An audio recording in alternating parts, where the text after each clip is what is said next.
আল্লাহকে খুশি করার জন্য যে কোরবানি করছেন, মাঝে মধ্যে একটু অ্যাসিড টেস্ট করবেন। অ্যাসিড টেস্ট বলবো, ধরেন আপনি প্রতি বছর গরু কোরবানি করেন, এক বছর হঠাৎ করে ছাগল কোরবানি করেন,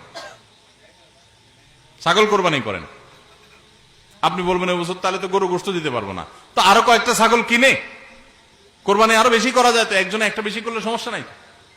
ছাগল অনেকগুলো কিনে গরিব দুঃখীদেরকে দিয়ে দেন, তারা কোরবানি করে, তারা গোশত খায় ফেলাকে আপনার তরফ থেকে কোরবানি হয়ে যাবে। আপনি একটা ছাগল করেন, দেখেন এটা মানাইতে পারেন কিনা নিজেরে। যদি কোনো অসুবিধা না হয় মানাইতে, তাহলে আলহামদুলিল্লাহ আল্লাহ শুকর আদায় করতে পারেন যে আপনার নিয়তের মধ্যে বোধহয় ভেজাল নাই।